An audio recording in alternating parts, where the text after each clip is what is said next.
Sebab tu kuning kalau kena, biar masa kecil je kena. Kuning. Jangan masa besar kena.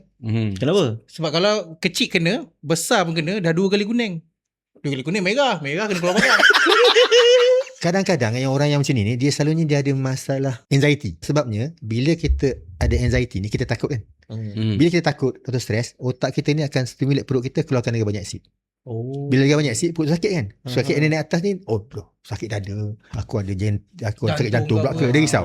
Bila dia risau, lagi banyak asid keluar. So dia macam pusing-pusing lah. Sakit risau kan. Dia macam orang pakai vicious cycle kan. Dia risau banyak asid. Asid sakit teruk, sakit lagi risau. Dia pusing-pusing.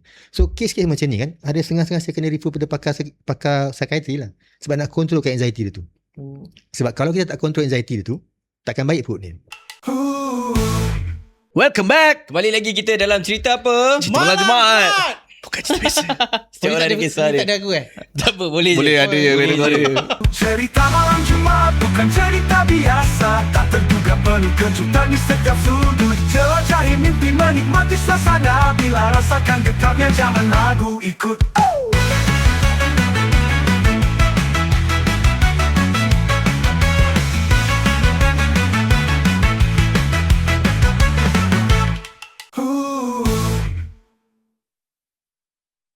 Okey, jangan lupa dapatkan haruman rasmi cerita malam Jumaat. Yeza. Kita ada Ray Amor. Ada 4 jenis bau, 4 bau hotel. Ya, betul. Dan juga terima kasih kepada Amar Amran, butik Amar Amran, kerana menaja pakaian kita untuk episod puasa pada kali ini. Right, dan kita tunjuk sikit produk-produk Ray Amor ni di mana. Ini antara kita punya best seller lah. Betul. Kita bagi doktor try spray. Okay. Bukan untuk fabric. Dekat Bantal. Spray. Nah, kau mau ambil spray. Nizam dah ada belum kan? Belum nanti kita bagi. Betul lah. Bau dia Bagus. Ni apa ni? Yang ni kalau live bau Hilton. Ya, hotel Four Seasons tu. Kau kan selalu makan buffet hotel? Tapi dia tak ada bau macam ni. Kau hotel lain tu. Makanan memang lain. Makanan memang lain. Kau hotel OYO ke apa buffet? Taklah. Hotel yang biasa-biasa lah, yang ada masa-masa tu. Yang ada dia punya lounge bar tu. Takkan lah pergi masa puasa kan. Lepas buka lah je. Gurau. Dan juga terima kasih untuk kerjasama kita kali ini bersama dengan KPJ Rawang Specialist Hospital. Ya, betul. Aku tersasul tadi. Okay. Dan kita bersama dengan Dr. Rusdan Abdul Aziz, pakar perubatan dalaman gastroenterologi dan juga hepatologi. Hepatologi. Senang kata pakar perut lah. Perut dan juga hati. Pakar perut hati. Kalau kata pedih ulu hati macam mana pula? Adakah kena mengena juga dengan perut? Itulah. Apa pedih ulu hati? Pedih ulu hati biasanya orang kata, bila jumpa saya kata pedih ulu hati kan. Itu simptom gastrik lah tu. Dekat sini kan. Sini Ke sini injap dia tu. Tak, dia dekat bahagian perut tu lah. Injap tu atas sikit. Atas sikit. Dekat situ. Dia maknanya dekat satu ada merah lah, gastrik lah. Ulu hati. Kita panggil ulu hati lah kan. Ni ulu pangkal, ni pangkal hati, ulu hati. Tak. Awak pangkal. Asal pangkal sini? Pangkal ulu. Okey, hati kat mana? Hati kat mana sebenarnya? Hati dekat sini. Dan maknanya kita kena menjaga function hati pula tu. Okay. Saya tak tahu kan. Betul. Hati ni ada banyak fungsi dia. Dia satu, dia mencuci darah punya juga. Dia mengeluarkan apa-apa bahan dalam hati tu untuk dia panggil enzim hati lah. Dan hati ni juga memproses kebanyakan ubat dan makanan tu dia proses juga. Banyak fungsi lah hati ni sebenarnya. Tapi bila ada masalah hati ni, makna ada radang hati, biasanya yang kita biasa nampak kuning. Orang kata medical tu jaundice kan. Orang kata demam kuning kan. Tu maknanya ada radang hati dah. Maknanya fungsi tu hati dah tak bagus. Jadi dia tak boleh pecahkan bahan ni lah. Kalau saya cakap ni kan susah nak cerita. Dia bilirubin lah. Bilirubin tu dia, kalau dia banyak sekali jadi kuning. Liver tu hati lah. Macam kalau kita yang Nizam kata sini hati, tu salah, tu jantung. Macam hati tu kadang ada masalah, hati berlemak hati betul. berlemak. Maksudnya hati dia berlemak, ada masalah. Betul. Betul. Macam kalau baby yang baru lahir selalunya pastinya akan ada demam kuning. Itu lain. Why?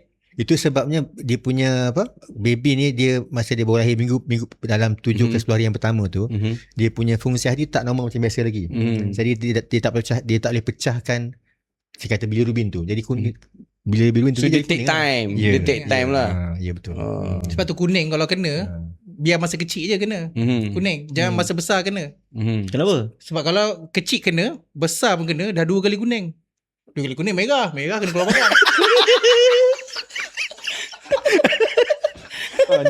Ini jadi. Ini jadi. Ini jadi. Yang ni kau simpan. Ini sebab dia jadi. Okey. Ini jadi.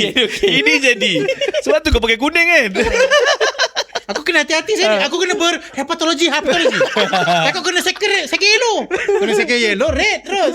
Berhepatologi. Jadi itulah fungsinya hati dia sebenarnya kan. Tapi hati ni boleh diderma kalau macam kita Ada kan? Boleh? Raikan musim perayaan dengan hadiah paling bermakna, The Gift of Health untuk anda dan keluarga.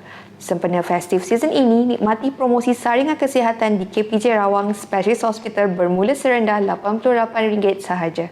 Mahukan pemeriksaan lebih menyeluruh? Pilih Golden Care Screening Package kami untuk greater peace of mind. Turut tersedia kanser mata, screening, influenza vaccination dan yang lain-lain. Don't wait, take charge of your health today. Tempah janji temu anda sekarang. Itu kalau orang yang ada masalah dengan hati kan, maknanya hati Dengki. tu rosak. Itu bukan lagi. Masalah hati tu? Hati-hati betul. Oh, okay, Hati rosak betul kan. Dia bila hati tak rosak tu dia itu yang jadi kuning teruk kan. Jadi kita derma hati ni maknanya sama ada kita ambil separuh hati orang, katakan ambil separuh, kita masukkan dalam pesakit yang baru tu. Dia complicated lah hati derma hati ni. Tapi dia boleh bercambah dia boleh besar balik. Dia bukan dia boleh sambung lah. Dia bila kita masukkan tu dia akan sambung saudara dia sambung semua, dia boleh fungsi macam fungsi hati lah. Tapi masalah dia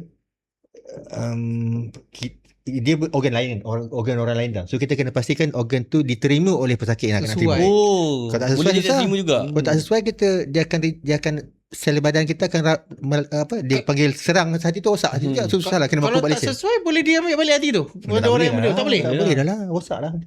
Dia complicated lah. Bila kita Terima dia complicated terima lah. balik dah sebab dia dah tak ada hati. Tak ada hati lah. Tak ada hati dah. Dah tahu. Dia dah tawar. Dah tahu hati dah. kan. Rupanya hati ni sebenarnya boleh dikongsi, tapi dia macam kalau buah pinggang kan, satu kita boleh bagi, satu kita boleh ada lagi. Tapi kalau hati memang kita kena fully lah. Tak, kalau kita derma tak ambil separuh. Separuh. Tak Oh, semua. kita boleh ada separuh lah. Kita dia keluarkan separuh lah. Oh. Hati ni besar tau. Hati ni besar lah. Hati ni kalau Saya pun besar So hati kalau lah kata nak kita yang dia ambil Hati sikit besar. lah. Ambil sikit, bukan ambil semua. Faham? Kalau yang penderma tu hidup. Kalau kata yang Penderma tu dah meninggal. kata lain cerita lah kan. So boleh Hati lah ambil. bentuk macam ni ke? Hati bentuk Tak, macam bukan. macam ni, macam kan dia macam lip macam lip macam mana? gitu Sebenarnya lah. Dia besar kalau mana? dia kalau Nak tiga lukis. segi, dia 3 segi je. Dia tiga segi. Oh, tak tahu. Dia besar. Glowman. Tiga segi. Lain dah tu. Dia punya 3 segi lah, 3 segi dekat tengah-tengah kat belakang perut. Okey, doktor saja nak tanyalah pasal Jangan saja boleh tanya. GERD tadi ya. Oh, dia nak bagi penyakit. Nak sebab saya ada GERD. Okey, katalah tengah bulan puasa kena GERD. Kan, apa kita kena buat? Tak boleh makan ubat. Okey, dia kalau orang yang puasa kan, siapa yang kena buka puasa? Kan? Ada yang tak boleh puasa tau. Saya boleh kata lah, kebanyakan pesakit boleh puasa. Kalau dia ikut yang kita dia makan sahur, makan ubat sahur dulu. Tapi ada yang kes-kes yang memang tak boleh puasa. Dia selalunya apa saya buat kalau pesakit saya kan, saya cadangkan pada orang, okey, sebelum bulan puasa ni cuba puasa sunat dulu. Tengok try rehearsal. Cuba sahur, puasa. Boleh tak? Okey, kalau tak boleh, next day sahur makan ubat. Boleh tak? Kalau boleh, okey, jangan boleh puasa. Tapi ada setengah tu tak boleh, memang tak boleh.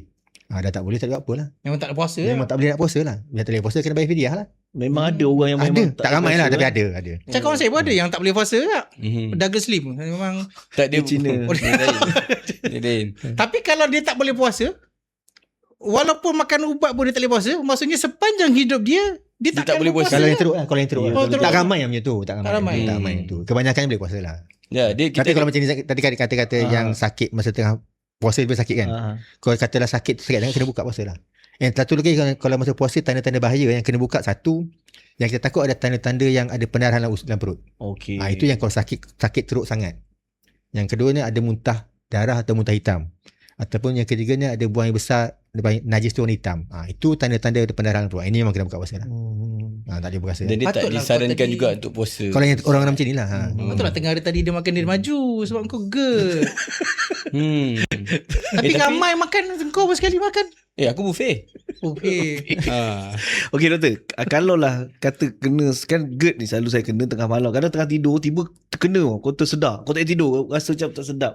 Ubat pun tak ada. Apa langkah yang kita boleh buat cegah agak untuk elok balik? Dia yelah, selalunya kalau orang yang ada GERD ni saya cadangkan simpan lah ubat tu. Contohnya yang ubat yang kita pasal dengar Gaviscon. Pernah dengar Gaviscon? Betul. Itu tu simpan lah. Saya kadang Swicon apa. Ino boleh.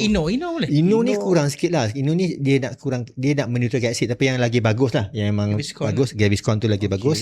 Sebab dia Gaviscon ni macam air kan, macam you minum, Liquid. dia cepat kesan dia. Sebab dia fungsi dia menetralkan aksid dalam perut.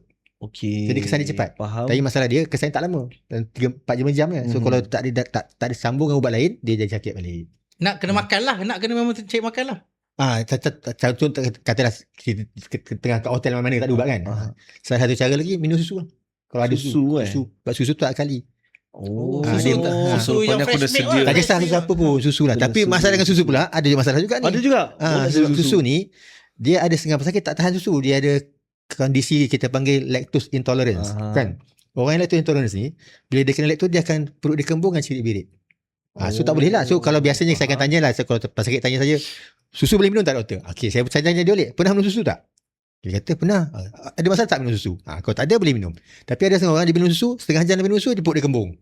Berangin pun dia cirit. Maknanya dia tak boleh. Ini tak boleh. Ini tak boleh minum susu. Kalau macam itu apa tahannya pula tu? Nak kena buat apa pula tu? Kalau yang itu, solution dia kena cari susu yang lactose free. Ada, tapi susah nak cari lah. Lactose free milk ada.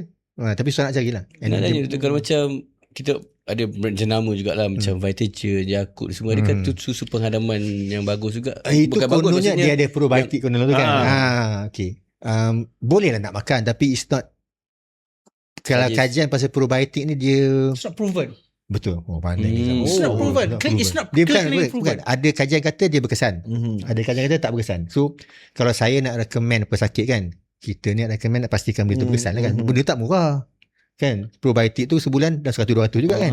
Kalau you nak belanja 100-200, nak pastikan benda tu berkesan lah kan. Betul. Kalau tak berkesan susah lah kan. So tu saya kata, biasanya saya tak recommend. Tapi kalau pesakit nak tanya, cuba boleh cuba je dulu. Ada okey tak makan probiotik? Kalau dia rasa okey doktor, makan sebulan makan okey, dan teruskan makan ubat lah. Tapi kalau saya sebulan ni tak ada beza pun doktor, tak payah. Itu lah.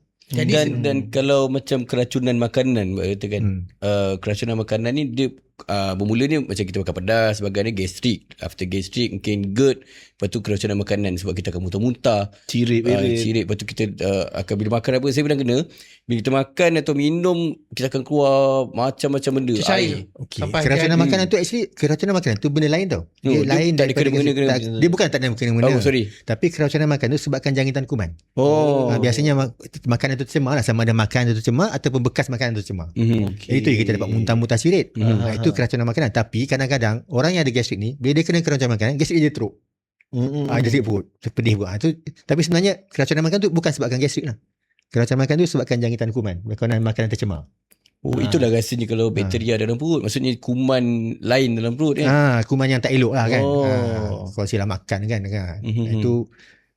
Itulah dia punya simptom dia, selalunya muntah, cirit-birit, demam. Itulah keracunan makanan. Nak tahu juga tu, apa function ni ubat yang selalu saya jumpa dekat farmasi ataupun dekat mana-mana kedai, kadang-kadang kita jumpa ubat yang warna hitam dan Cakul. Okey, dia fungsi dia, cakul tu fungsinya untuk menetralkan aksid dalam perut lah.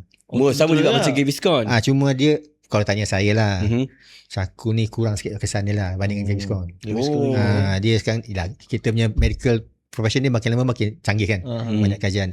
Kalau bandingkan keberkesanan cakul tu dengan Gaviscon tu, memang banyak beza lah. Better ambil Gaviscon. tapi saya lagi senang cakul. Gaviscon tu saya tak boleh, sebab dia macam ubat gigi kan dia rasa macam berangin sikit dia lah. berangin sikit lah. Saya lagi suka makan cakul tu dengan ubat sakit perut tu. Yang satu lagi tu yang biji kecil. Saya suka tu Cikgu Take On. Itu dia. Tu pun Jadi- cakul sebenarnya kan, cuma dia herba. Jadi untuk orang yang betul-betul dah ada GERD dengan ada gastrik ni, yang senang betul-betul kena kontrol, sebenarnya kena jaga waktu makan je lah. Memanglah jaga yang korang GERD dengan gastrik ni, satu, paling penting jaga waktu makan. Masa makan tu penting. Sarapan tengah hari makan mesti makan. Belum puasa lagi kita lain sikit lah. Tapi kalau biasa, sarapan tengah hari makan mesti makan. Nombor 2, makan malam 4 jam sebelum tidur. Nombor 3, makanan kalau boleh kurangkan pedas dengan masam lah. Okey. Untuk berdarah badan ni. Tak lah untuk bila pun. Kurangkan lah. Kurangkan lah. Dan lagi tu lagi kan orang banyak yang makan apa boleh makan, tak boleh makan. Makanan lain tu susah tau. Makanan lain semua orang berbeza-beza. Semua orang tak sama. Contoh macam saya kata susu dia kan.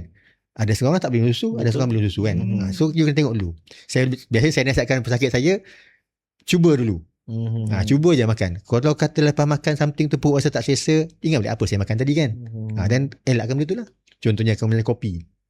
Saya boleh minum kopi, tak ada masalah kan. Tapi setengah orang bila minum kopi, setengah jam tu dia rasa perut sakit, angin. Dan tak, mana dia tak boleh kopi. Makan contoh makan pisang. Kalau saya katalah makan pisang, setengah jam lepas makan pisang tu perut saya rasa kembung. Tak boleh makan pisang. Tapi makan pisang banyak-banyak ni okey ke? Sebab dia kata potassium tu kenapa? Yelah, kita makan biasa-biasa cukup, tak ada masalah. Takkan kita makan satu tandan pisang kan. Tapi potassium ni mengganggu perut ke? Tak. Potasium ni dia mungkin mengganggu ritm jantung kita. Kalau tinggi sangat, kau tinggi lah. Tapi kita makan pisang satu dua tu dah kenyang kan, takkan nak makan satu sikat juga, mana ada kan. Kalau makan biasa tak ada masalah. Kalau korang pisang lah, banyak sangat kot. Korang pisang kan, beli RM2.45. Dapat 5 kan. Lepas tu buffet lah tu. Masih buffet lagi. Doktor nak tanya juga pengalaman doktor, dari segi mungkin ada pengalaman merawat pesakit-pesakit ada yang teruk sangat ke, yang mungkin tahapnya mungkin lebih kronik ke, apa yang boleh doktor share? Memang ada. Macam saya kata, dia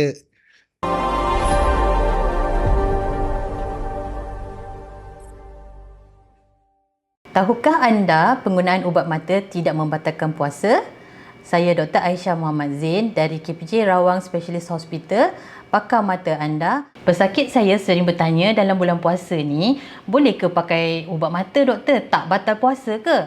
Jadi jawapannya ialah tidak. Menurut ulama, pemakaian ubat mata ni tidaklah membatalkan puasa kerana mata ni bukanlah bersambung dengan saluran pemakanan. Dia tidak sama seperti hidung. Jika anda tahu, sekiranya pesakit tu tidak boleh makan melalui mulut, hidung adalah saluran yang kita gunakan untuk memberi makanan pada pesakit. Kita tak gunakan mata sebagai saluran pemakanan. Jadinya walaupun menitiskan ubat mata, sedikit ubat mata tersebut akan terasa di tekak. Menurut para ulama, itu tidaklah membatalkan puasa kerana kuantiti yang masuk ke tekak itu terlalu sedikit dan ia tidaklah dikira sebagai nutrisi ataupun nutrition lah. Dia tidak membuatkan orang tu kurang dahaga ataupun lebih bertenaga. Dan penyakit retina, rawatannya ialah injection ubat ke dalam bola mata. Okey, jadinya pesakit tanya, tak batal ke kalau cucuk ubat di dalam mata? So jawapannya masih juga tidak batal kerana kita menyuntik ubat tersebut ke dalam bola mata dan bukanlah ke dalam directly ke dalam saluran darah. Kiranya pesakit tu perlu rawatan IV, maksudnya memasukkan ubat ke dalam salur darah. Ada juga pendapat ulama yang mengatakan sekiranya ia adalah kuantiti yang sikit dan tidak dibancuh dengan terlalu banyak fluid, okey, tidaklah membatalkan puasa sebab kuantiti ubat itu tujuannya untuk rawatan dan sangat sedikit. Tetapi kalau kita nak masukkan vitamin ataupun sebagainya, ia akan membatalkan puasa. Dan selain daripada itu, pembedahan katarak ataupun pembedahan penukaran kanta juga tidak membatalkan puasa kerana selalunya dilakukan dalam keadaan pesakit tu sedar, maksudnya lokal. Kita bagi ubat kebas di mata, jadinya pesakit tu akan menjalani operation tu dalam setengah jam tu dah siap dan tiada apa-apa ubat suntikan yang diberikan. Pesakit juga tanya saya, tapi saya tak sedar hatilah doktor, saya still rasa dekat tekak saya macam ada rasa ubat yang kita titik tu.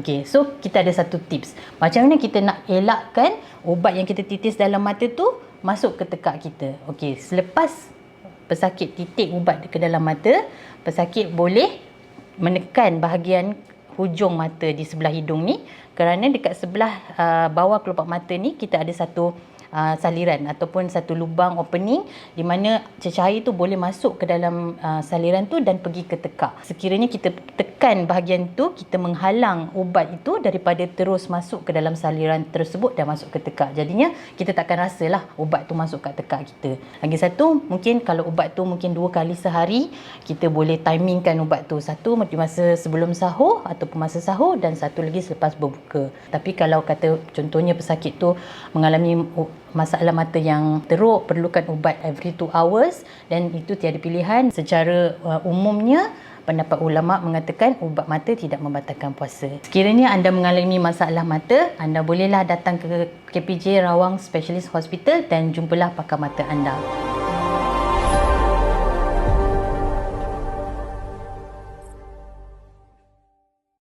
dia sakit gastrik yang GERD ni kebanyakannya bergantung pada pesakit tu sendiri tau. Okey. Sebab semua orang tak sama.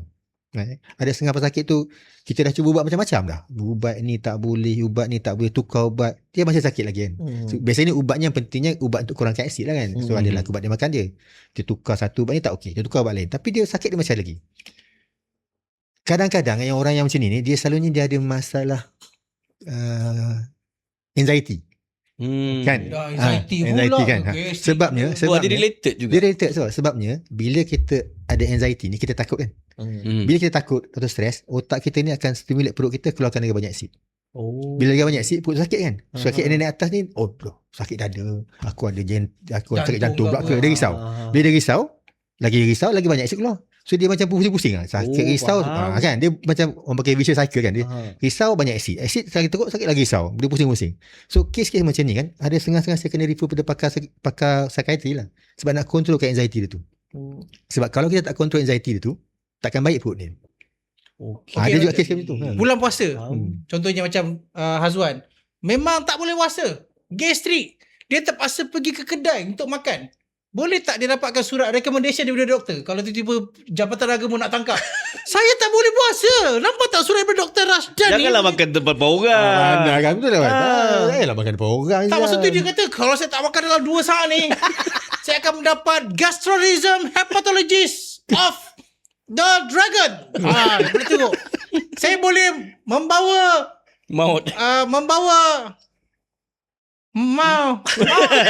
kan. Saya terpaksa makan. Jadi Jabatan Agama datang, betul lah Dr. Rashdan ni call. Kan? Boleh ke? Doktor ada bagi recommendation? Tak pernah lah saya buat macam tu. Tapi tak pernah lah. Sebab yelah macam saya katakan, kita makan tak payah makan depan orang. Apa nak pergi orang? Pandai lah suruh. Kan banyak plastik hitam kan. kan. Lepas tu masa plastik hitam, masa nak ambil tu jauh Kena. kan?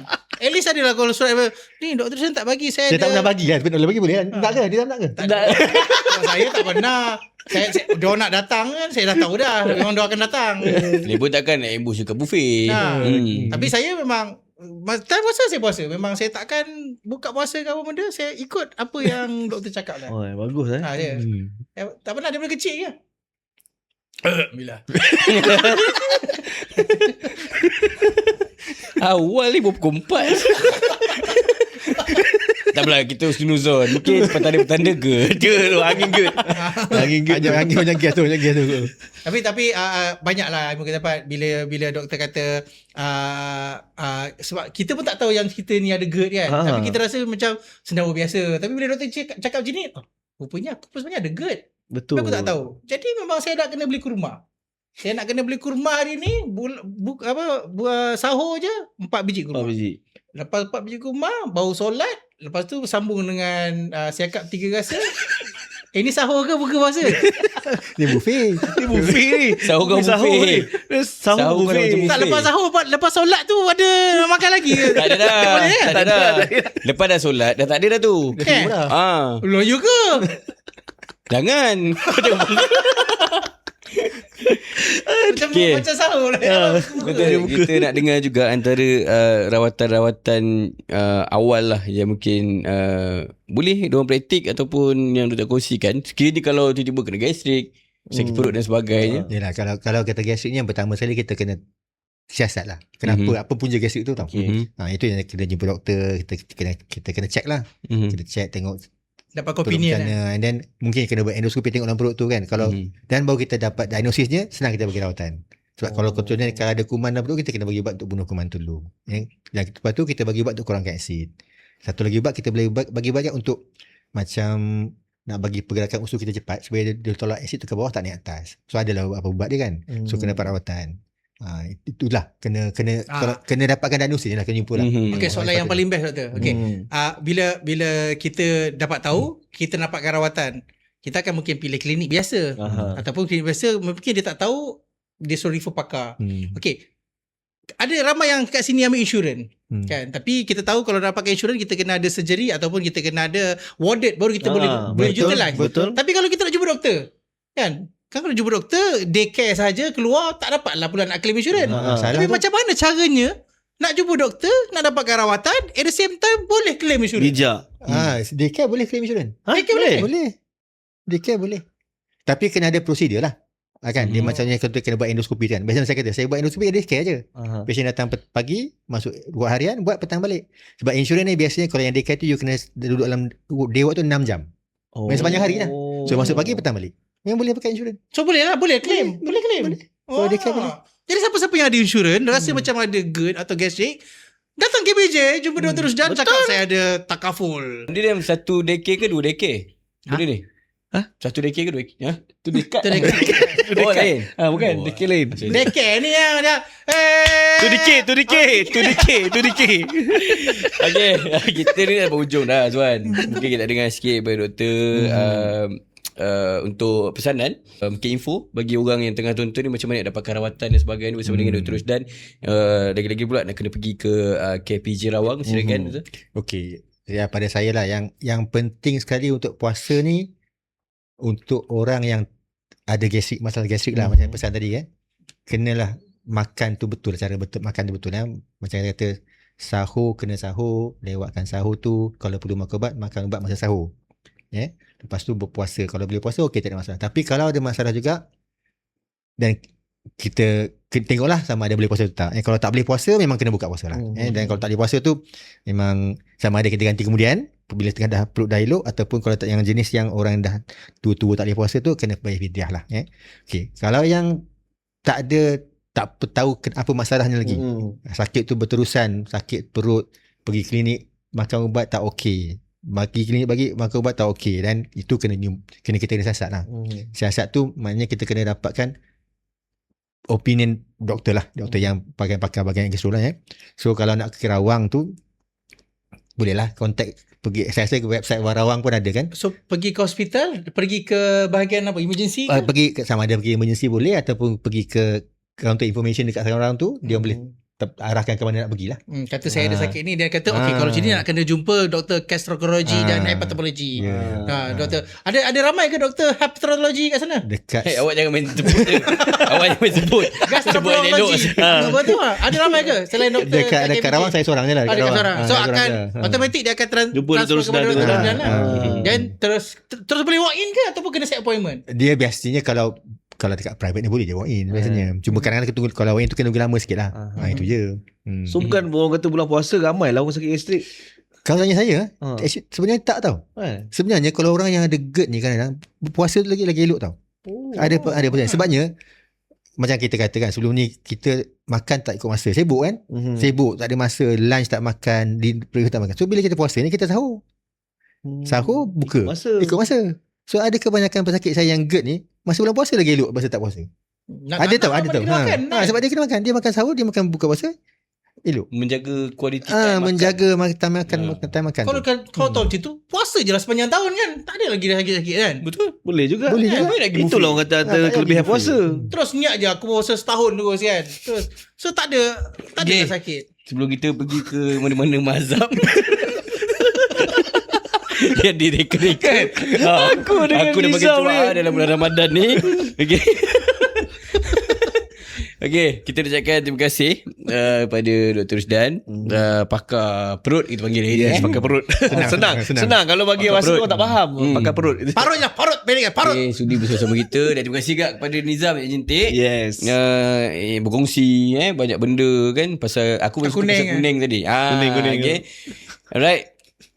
Okay, ending I kata Azwan. I kata pada korang semua, orang kata bulan Ramadan ni kita beramal jugalah. Ramadan jangan lupa teruskan amal sehingga ke akhir Ramadan. Jangan lupa follow kita juga, subscribe YouTube, komen, like, share pada orang ramai, supaya orang ramai dapat info-info yang kita sampaikan untuk episod kita kali ni. Dan yang mana nak dapatkan rawatan dan sebagainya, jangan lupa terus sajalah pergi ke KPJ Rawang Hospital. KPJ Rawang Specialist Hospital. Yes. Okay. Dan terima kasih juga atas kerjasama kita bersama-sama ni, insyaAllah. Betul. Minggu depan kita akan jumpa lagi. Tapi sebelum tu nak beritahu, jangan lupa dapatkan rumah rasmi Cerita Malam Jumaat Ray Amo. Dan juga terima kasih kepada Butik Ahmad Amran kerana menaja pakaian Cerita Malam Jumaat serta tanjak saya daripada Awang Tanjak. Jumpa lagi. Assalamualaikum dalam cerita apa? Cerita malam Jumaat, bukan cerita biasa. Cerita malam Jumaat bercerita.